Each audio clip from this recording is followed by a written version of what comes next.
Website પરના આંકડા મુજબ 165% વરસાદ માળિયા તાલુકામાં થયો છે.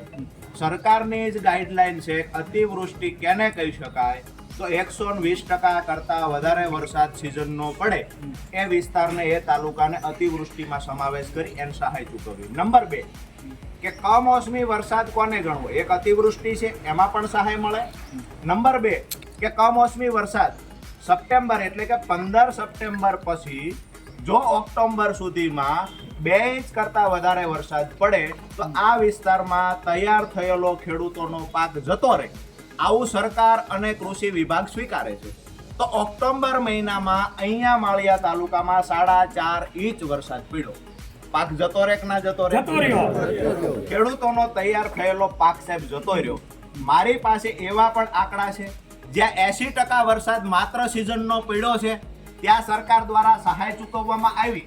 અહીંયા 165% વરસાદ એટલે કે 80ના ડબલ કરતા પણ વધારે અહીંયા 165% વરસાદ પડ્યો તો શા માટે માળિયાના ખેડૂતોને સહાય ચૂકવવામાં ન આવી?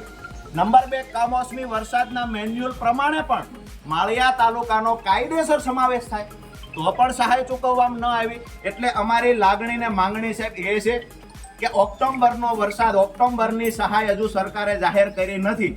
સરકારે મીડિયા સામે આવીને કહ્યું છે કે ઓક્ટોબરમાં જે પાક નુકસાન છે એનો સર્વે કરાવી અને સહાય ચૂકવશું.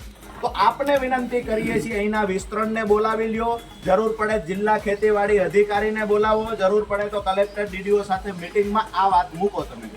હવે અમારા ખેડૂતોને જ્યાં ખરેખર અહીંયા પાક નુકસાન છે, સરકારની મેન્યુઅલ પ્રમાણે કમોસમી વરસાદ અને અતિવૃષ્ટિમાં સમાવેશ થાય છે, તો આ ખેડૂતોને સહાય મળવા પાત્ર છે.